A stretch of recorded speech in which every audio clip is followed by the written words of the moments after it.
Hello, this video is I'm going to show you a few different features of Pirate Search, Park University Library's search function. So if I'm doing a paper on formative assessments and I type that, hit enter, Pirate Search is searching across a very wide range. It's searching lots of different databases. So we've got 1,000,000 results. I don't want to read 1,000,000 results. So a couple things to point out here is it will always tell you what type of resource it is right here. If it's a peer-reviewed scholarly academic article, it will say that right here. If we keep scrolling, yep, you'll see we've got ebooks. Sometimes it'll show you a dissertation. Sometimes it'll say periodical. That means it's like a magazine or a news article. It's not scholarly. If you have a requirement for your assignment that you can only use scholarly peer-reviewed journal articles, you can click that filter here and it will only show you that type of resource. Additionally, if you've got date restrictions, so you can only cite stuff, from the last 5 or 10 years, you can click that filter here and that will weed out everything that was published older than that. Another filter that you can apply is this full text one. So that essentially means some articles that you'll see here, if you click Access Now, it will take you to this interlibrary loan request form. That means that we don't have immediate access to this article and we're going to have to borrow a digital copy of it from another library. So if you've got a few days to wait, you can enter your information here. It will auto-populate. You can hit submit and you'll get a PDF of that article emailed to you within about a week.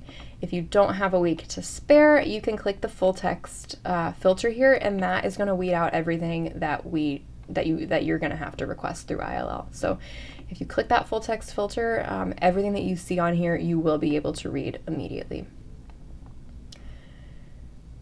This is an example of what it looks like, what the records look like. So one more thing I wanted to point out on this results page here is natural language search. So natural language search is basically, for Pirate Search, typically I would say that you shouldn't search more than 3 or 4 words at a time. It tends to get confused when you do that.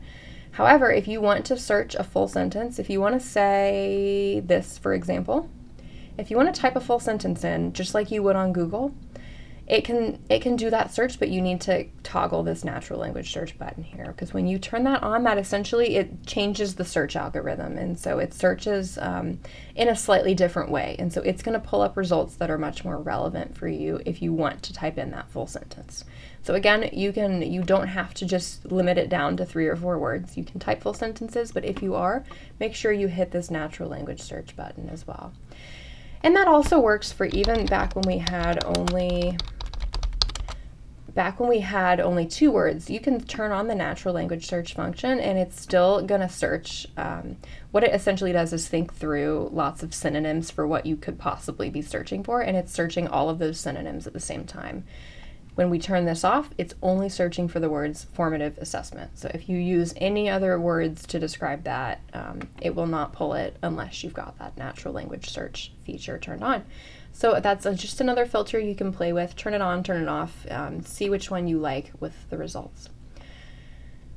Couple things here. So once you've got an article that you want to read, you're going to read it by clicking here. You can read it in a couple different formats. You can also download it to your laptop.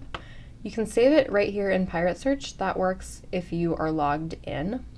So when I click over here to saved, it'll pull up all the articles that I have saved in the past under that saved function. Cite.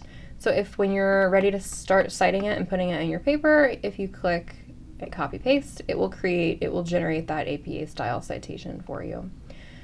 And again, you can download it, you can share it, you can also save it to Google Drive, OneDrive, or you can email it to yourself. It'll be put on as a PDF attachment. That's also another method. So just make sure that you're saving the articles that you find so that you don't lose access to them.